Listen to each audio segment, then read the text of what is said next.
Título 2. Da ordem do serviço no tribunal. Capítulo 1. Do registro e distribuição dos feitos. Artigo 36. Todos os papéis, correspondências e processos dirigidos ao tribunal serão protocolizados na secretaria e encaminhados aos setores competentes. Parágrafo 1º. As petições dirigidas ao presidente, relacionadas com processos já distribuídos, serão diretamente apresentadas para despacho dos respectivos relatores. Parágrafo 2º. Serão também protocolizados, ainda que depois do despacho, os papéis apresentados diretamente ao presidente, ou ao relator. Parágrafo 3º.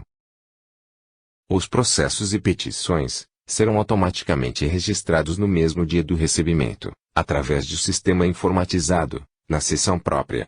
Artigo 37. Após o recebimento no setor de protocolo geral, e a posição de despacho do presidente do tribunal, os feitos serão encaminhados diretamente à seção competente, para distribuição automática através de sistema informatizado, observando-se os princípios da publicidade, da alternatividade, e do sorteio. Parágrafo 1º. No caso de impedimento do juiz, será redistribuído o feito, fazendo-se a compensação. Parágrafo 2º. Ocorrendo o afastamento de qualquer juiz, em virtude de vacância, os habeas corpus, habeas data, mandados de segurança e de injunção, e os feitos que, consoante fundada alegação do interessado, reclamem solução urgente, bem como aqueles, de qualquer natureza, em que tenha solicitado pauta para julgamento, serão redistribuídos aos demais membros do tribunal, mediante oportuna compensação. Nos feitos em que seja revisor, passarão ao seu substituto legal. Os demais processos serão atribuídos ao seu substituto legal, ou, em caso de vacância, ao nomeado para preencher a vaga. Parágrafo 3º. Ressalvada a hipótese do parágrafo 2º deste artigo, quando o afastamento for por período, igual ou superior a 3 dias, serão redistribuídos, mediante oportuna compensação, os habeas corpus, habeas data, mandados de segurança e de injunção, e os feitos que, consoante fundada alegação do interessado, reclamem solução urgente. Parágrafo 4º. O julgamento que tiver sido iniciado, prosseguirá computando os votos já proferidos, ainda que o magistrado afastado seja o relator. Parágrafo 5º. A distribuição será feita por classes, a cada uma das quais caberá numeração distinta, e realizar-se-á mediante sistema informatizado, que assegure a ordem decrescente de antiguidade, o caráter aleatório, e a igualdade na partilha dos feitos entre os juízes. Parágrafo 6º. A distribuição de recurso anterior, no mesmo processo, ou de mandado de segurança, ação cautelar, habeas corpus, petição, reclamação, ou representação a ele relativos, torna prevento o relator do primeiro, independentemente da natureza da questão nele decidida, para os recursos ou feitos posteriores, respeitadas as competências privativas da Presidência e da Corregedoria. Parágrafo 6º-A. O primeiro recurso, ou ação distribuído, prevenirá a competência do relator, para todos os demais processos ou recursos que contenham, total ou parcialmente, a mesma causa de pedir. Parágrafo 6º-B. Excepcionando a regra do parágrafo 6º-A, o julgamento de um processo, redistribuído em decorrência de vacância do cargo de membro da Corte, e ausência de membro substituto nomeado, prevenirá a competência do relator que proferiu a decisão, em relação aos recursos interpostos naquele feito, e aos processos a ele conexos. Parágrafo 7º. Tratando-se de recursos, a distribuição será feita dentro de 24 horas, seguindo rigorosamente a ordem de antiguidade dos membros do tribunal. Parágrafo 8º.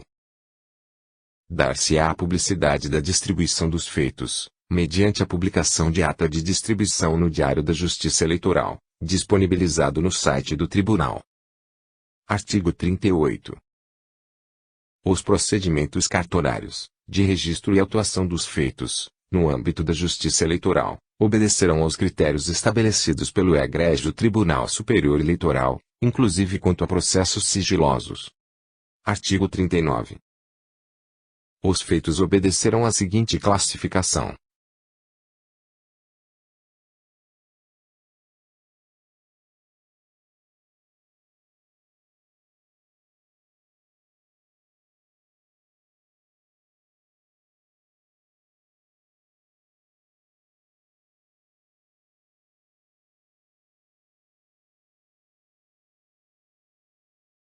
Parágrafo 1º. O registro dos feitos far-se-á, em numeração contínua e seriada, em cada uma das classes constantes do caput deste artigo. Parágrafo 2º. A classificação dos feitos observará as seguintes regras. Inciso 1. A classe ação cautelar compreende todos os pedidos de natureza cautelar. Inciso 2. A classe ação de impugnação de mandato eletivo engloba os respectivos recursos. Inciso 3. A classe ação de investigação judicial eleitoral compreende as ações que incluem o pedido previsto no artigo 22 da Lei Complementar nº 64 de 1990, e respectivos recursos. Inciso 4. A classe ação rescisória, neste tribunal, somente é cabível em matéria não eleitoral, aplicando-se a essa classe a legislação processual civil. Inciso 5. A classe apuração de eleição engloba também os respectivos recursos. Inciso 6.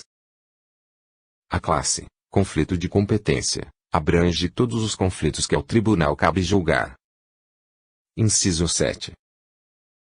A classe correição compreende as hipóteses previstas no artigo 71, parágrafo 4º, da Lei nº 4.737, de 1965.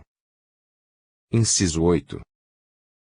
A classe criação de zona eleitoral ou remanejamento compreende a criação de zona eleitoral, e quaisquer outras alterações em sua organização. Inciso 9. A classe embargos e execução compreende as irresignações do devedor aos executivos fiscais impostos em matéria eleitoral. Inciso 10. A classe execução fiscal compreende as cobranças de débitos inscritos na dívida ativa da União. Inciso 11. A classe instrução compreende a regulamentação da legislação eleitoral e partidária, inclusive as instruções previstas no artigo 8º da Lei nº 9.709 de 1998. Inciso 12. A classe mandado de segurança engloba o mandado de segurança coletivo. Inciso 13. A classe petição compreende os expedientes que não tenham classificação específica, nem sejam acessórios ou incidentes. Inciso 14. A classe prestação de contas abrange as contas de campanha eleitoral, de candidatos e comitês financeiros, e a prestação anual de contas dos partidos políticos, bem como os respectivos recursos. Inciso 15. A classe processo administrativo compreende os procedimentos que versam sobre requisições de servidores, pedidos de créditos, e outras matérias administrativas que devem ser apreciadas pelo tribunal, bem como os respectivos recursos. Inciso 16. A classe propaganda partidária refere-se aos pedidos de veiculação de propaganda partidária gratuita em bloco, ou inserção na programação das emissoras de rádio e televisão. Inciso 17. A reclamação é cabível para preservar a competência do tribunal, ou garantir a autoridade das suas decisões, e nas hipóteses previstas na legislação eleitoral, e nas instruções expedidas pelo tribunal. Inciso 18. Nos termos do artigo 3º, parágrafo 1º, da Resolução TSE, número 22.676, de 2007, a classe agravo de instrumento é de competência privativa do Tribunal Superior Eleitoral, contudo, foi mantida na tabela acima, considerando que os autos da referida classe são trasladados no Tribunal Regional de origem, recebendo nova capa. Inciso 19. As classes: recurso em habeas corpus, recurso em habeas data, recurso em mandado de segurança, recurso em mandado de injunção, compreendem os recursos ordinários interpostos na forma do disposto no artigo 121, parágrafo 4º, inciso 5, da Constituição Federal. Inciso 20. A classe registro de candidatura compreende os respectivos recursos e impugnações. Inciso 21. A classe representação compreende as representações previstas na legislação eleitoral, tais como as previstas na Lei nº 9.504 de 1997, dentre outras, e respectivos recursos. Inciso 22. A classe revisão de eleitorado compreende as hipóteses de fraude em proporção comprometedora no alistamento eleitoral, além dos casos previstos na legislação eleitoral. Parágrafo 3º. O registro na respectiva classe processual terá como parâmetro a classe eventualmente indicada pela parte na petição inicial, ou no recurso, não cabendo sua alteração pelo serviço administrativo da Secretaria. Parágrafo 4º.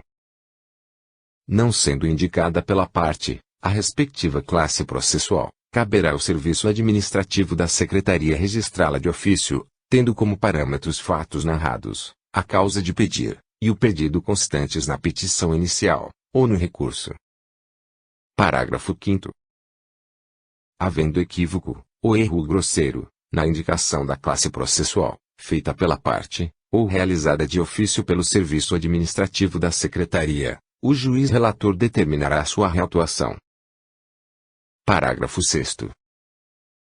Não se altera a classe do processo. Inciso 1. Pela interposição de agravo regimental, e de embargos de declaração. Inciso 2.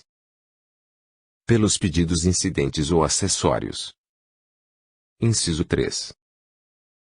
Pela impugnação ao registro de candidatura. Inciso 4. Pela instauração de tomada de contas especial. Inciso 5. Pela restauração de autos. Parágrafo 7º. Compete ao presidente resolver as dúvidas que surgirem na classificação dos feitos. Parágrafo 8º. A ação cautelar, proposta com o único objetivo de conferir efeito suspensivo a recurso eleitoral, embora deva ser autuado em apartado, e com numeração própria, possui natureza jurídico-processual de mero incidente, que se esgota, com o seu deferimento ou não, pelo relator, em decisão sujeita a agravo regimental, e que pode ser revista, quando a modificação do quadro fático jurídico que lhe servira de suporte, não cabendo citação, contestação, e os demais atos do processo cautelar propriamente dito. Parágrafo 9º. Na hipótese do parágrafo anterior, julgado o respectivo recurso, a ação cautelar será extinta por perda do objeto, observado o disposto no artigo 51, inciso 6, e 52 deste regimento interno. Artigo 39-A. Os processos de competência da Corregedoria Regional Eleitoral, que devam ser apreciados pelo Tribunal, serão registrados na respectiva classe processual, e distribuídos pela Secretaria Judiciária ao Corregedor Eleitoral, devendo a tramitação dos respectivos feitos ser processada pela Secretaria da Corregedoria Regional Eleitoral. Artigo 39-B. As siglas das classes processuais são formadas. Inciso 1. Pelas letras iniciais maiúsculas, correspondentes a cada uma das palavras que compõem o nome, caso este seja formado por mais de uma palavra. Inciso 2. Pela letra inicial maiúscula, acrescida, de até a 3 letras minúsculas, vogais ou consoantes, considerando-se a melhor sonorização, caso o nome seja formado por apenas uma palavra. Parágrafo único. Excetua-se do disposto neste artigo, a classe registro de candidatura, cuja sigla será RCAND. Artigo 39-C. Os recursos de embargos de declaração e agravo regimental, assim como a questão de ordem, terão suas siglas acrescidas às siglas das classes processuais em que foram apresentados. Parágrafo único. As siglas a que se refere o caput deste artigo serão acrescidas à esquerda da sigla da classe processual, separadas por hífen, observada a ordem cronológica de apresentação, sem limite quanto à quantidade de caracteres da nova sigla formada. Artigo 40. A Secretaria Judiciária manterá controle sobre o andamento dos feitos distribuídos. Artigo 41. Em caso de perda dos autos, a sua restauração terá a mesma numeração desse, sendo distribuído ao mesmo relator, a seu substituto ou ao seu sucessor. Reaparecendo os autos originais, nestes se prosseguirá, sendo os mesmos apensados aos da restauração,